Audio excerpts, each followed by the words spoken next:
What is up, guys? Welcome back to the channel. My name is Travis. You are watching TWA Motorsports, and I don't know if you guys can tell, but you can see my breath out here in the shop. 5 degrees outside.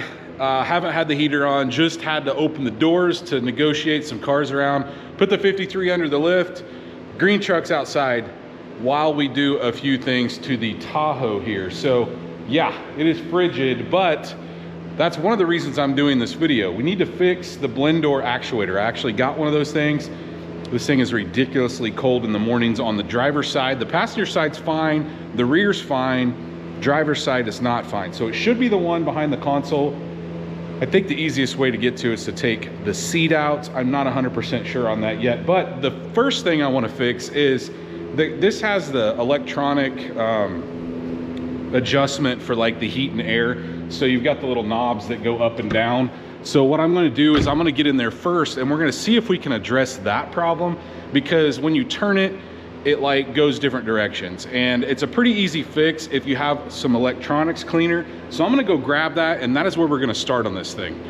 And I want to show you guys exactly what it's doing and what we're going to be fixing. So when you turn this thing, actually let's turn the rear air off for now. When you turn this thing, you could see, oh, of course, now, okay, there we go. See how when I'm turning it to cold, it's going, well, now it's going to cold, but when I'm turning it back up to hot, it wants to stay on 60. Same thing happens on this side. You can't ever get it back to 90 unless you like go really fast. Well, here's what we can do. If you pull these little knobs off, which my hands may be too cold to get any kind of feeling. Oh, I may have to put the camera down and do it one-handed. You should be able to pull these knobs straight off. I'm gonna have to use 2 hands to do it. Let's see if I can do it with 2 hands.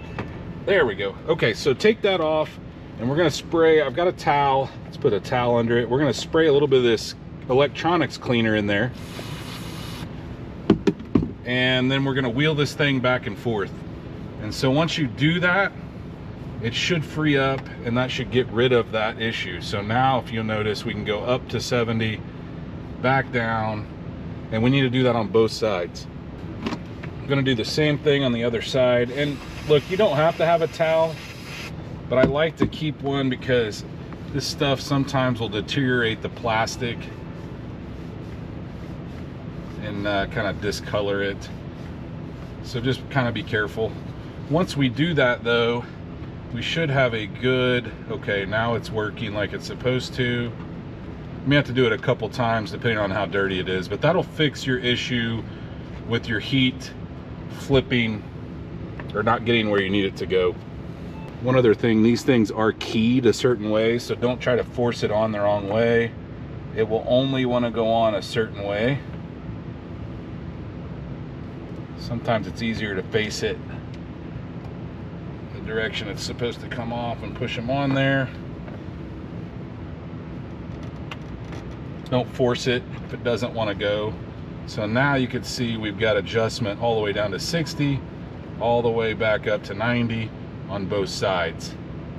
Now that we got that one, we need to get to that blend door, and that blend door is actually back behind this plastic panel on the other side. I'm going to see if I can do it without taking this out of place, but for some reason I'm thinking we have to remove this in order to access all of the screws there, but I'm gonna go get a light and make sure of that. We may get lucky here and be able to access all of these screws without doing that. So there's a series of 7 millimeters. I think there's 4.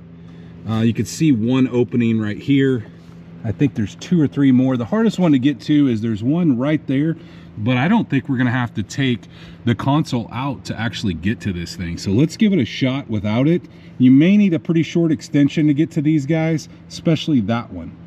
Well, I took 2 out. You can see the openings there and here. And I loosened the other one, didn't take it completely out, but look what we got here. That blend door is not even plugged in. So it may not even be bad, it may just be unplugged. How dumb is that? So let's try to plug it in and see if this thing works before we go replacing it, because I'm gonna have to take this completely out of the way in order to get to that, which I can do. It's just a really tight fit back here. As a matter of fact, I'm gonna go ahead and take it out of the way so we can get a better look at it.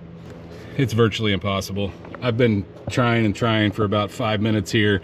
I went ahead and plugged that thing in. I didn't mess anything up here, but I want to see if that's all it was, if it was just unplugged. I don't know why it would unplug unless somebody was like possibly dragging stereo wires or something through there and maybe bumped it. But let's see if it switches now. Well, now I feel like a real idiot. That's all it was. It's literally switching perfect now. I have heat on both sides. At first it didn't work, but you can almost hear it change tones when it goes to like cold air versus warm air.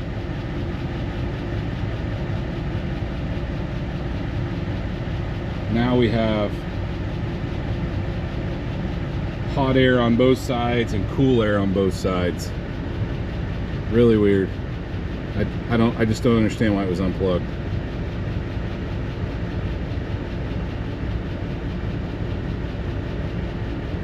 Anyway, well, that was the biggest one of my complaints right there. Is I've been driving this thing, trying to put some miles on it, trying to run this tick out of it, and man, it's been brutally cold in the mornings until this side gets warmed up. But now let's move on. I've got a couple stickers. I need to scrape the inspection sticker off and this old oil change sticker off. I think that's where we're gonna go next. Now for stuff like this, in Missouri you have to have a inspection sticker. That's an old one. Obviously I don't have to have that, but I've got this razor blade you can buy at a parts store or whatever, a couple towels, and then obviously some invisible glass to clean this up. But let's get those stickers out of the way. All right, I got those off.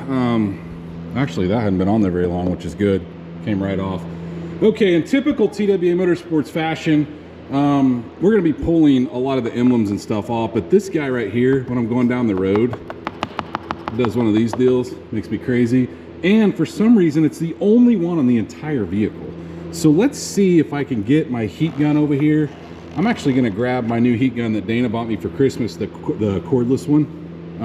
That's DeWalt battery powered. We'll see if we can heat it up with that and work our way through and get this out of the way. We'll see how this works. I think I got a full battery. I do. Got to flip this up. I put the nozzle on it to kind of help concentrate the effect of heating. It's not connected back here in the back, so we don't have to mess much with it, but we'll just work our way back and forth and see if we can start peeling this back. Okay, while it's great, I think probably for heating up maybe like heat shrink tubing, not stellar in this application. I'm gonna go back to the corded one that I normally use. It's way stronger. This one just doesn't put out enough air. It heats fine. You can see I took the end off, but it's just not doing the job of getting that glue hot. Old Trusty did the trick. Came off in a couple pieces, it broke, but we got that off there. Now what we're gonna do is we're gonna take a little of this adhesive remover and we're gonna go over that. I'm still gonna go grab my eraser wheel and we're gonna hit it. Now look, when you're using an eraser wheel, you do not want to hit this rubber, okay? It's very important, but let's get it wiped down, kind of soften that up a little bit, especially since it's so cold out here, and then we'll go grab our eraser wheel. Now, just like we always do, eraser wheel on the drill, and that'll make quick work of all of that glue, this junk here. Like I said though, do not hit this or it will mar it up. It actually melts it. Look at that mess. All right, let's see if we can wipe some of this crap off. It makes such a mess. Now, look, we'll have to paint correct those areas. That won't get it all, but especially this thing's had pretty rough outside life, I feel like. And so this will at least get that part off. And before I wanted to do all this stuff before I took it to the guy who's gonna clean it for me. Just give him a bunch of stuff that's out of the way, hopefully. I'm gonna go over it again with the adhesive remover. And then probably vacuum that out, to be honest with you. Much better. Now, a lot of that will come out with, like I said, some paint correction. Probably gonna have to use a clay bar to get some of this bigger stuff out, but we'll deal with that much later. I don't want to mess with that tonight. But while I do have the heat gun out, I may go ahead, knock out, let me hit that too with the I'm gonna hit this with some of the adhesive remover, get it soft. We'll use the racer wheel, and then same thing here on this old emblem. Let's go ahead and knock out the Tahoe emblem and the Chevrolet badge, and then we should have another one of these. Yeah, you can see I don't know if they've fallen off or they just worn out, would be my guess. Get those off. Was able to get a majority of this off. The rest is gonna have to be with clay bar. Also got these off back here. This is the worst time of year to do emblem removal because it's so cold. This takes a little more time with the heat gun. I actually was able to get my finger behind this, didn't have to use the fishing line method. Those emblems that are pretty thick, you can do that, you can get away with that. Also got, this one actually came a little cleaner than the other side. So here's what I'm gonna do. I'm actually gonna drive this thing to work tomorrow morning. Make sure that the heat, it seemed like it was having trouble switching back to cold a minute ago. So may end up having to replace that blend door actuator anyway, but tomorrow night, which is all gonna be in this video, I think I'm gonna address our window tint, and we'll see what else I come up with. But let's get it out of the shop, get the truck back in here, and we'll go from there. We'll start tomorrow morning or tomorrow night. So it's the next night. Heat blend door actuator actually is working. I didn't think it was switching, but I think it's because I had the truck off.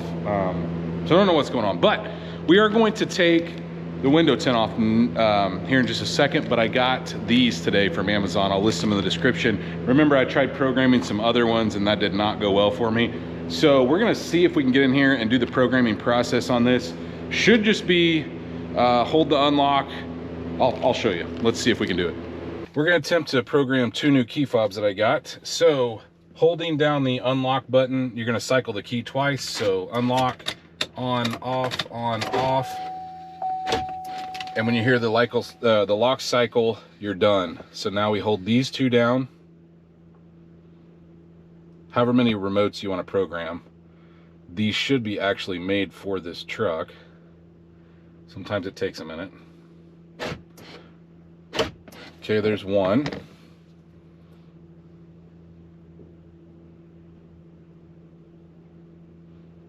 don't know why it takes so long, but it does.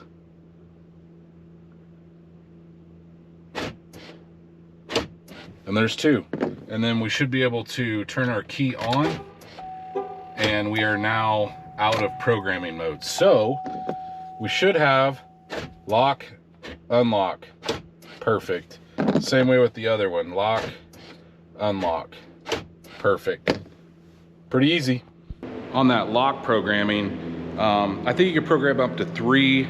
I just programmed the 2 new ones that I got. I didn't even worry about the old one. I think the battery's dead and I don't think it's actually bad, but buttons are all gross. And so I just programmed the 2 that I got off Amazon. I think it was like 15 bucks. It's ridiculously cheap. Next though, I want to get this tint off, and you can see that it's started to make its way off, but this is not where I like to start it. I'm really hoping to do this without pulling the actual door panel off. May end up having to, but what I'm going to do is I'm going to crack the window. We're gonna get the heat gun and we're gonna start heating it up, see if we can nick a corner here and start peeling it off gradually. Now, sometimes that works great, sometimes it doesn't, depending on how old the film is. Sometimes it tears off in little giblets, which we are hoping not for that. Sometimes it tears the film off and leaves the glue.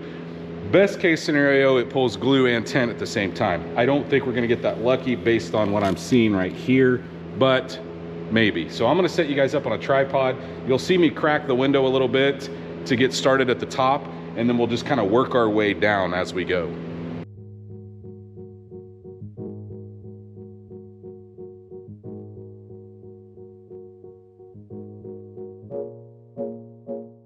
This is not what we were wanting. Everything was going well. You can see it kind of started to break up. The tint is separating from the actual film. That makes things hard. So we're gonna have to use a lot more razor blade. Have to be really careful not to scratch the glass. You want to use a nice new razor blade. I'm gonna go ahead and work my way up here, get this all the way off, and then I can bring the window up once I know that all the glue is cleared from this area. We'll bring the window up and see if we can maybe get into this, but I don't think there's any way. It's even started to tear down here where I may have to pull the door panel off. Not what I was hoping for. Maybe we'll get luckier on the other side. You can see that's what happened here. The film actually separated from the tent, making things a little more difficult.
It's a huge mess, but we got it.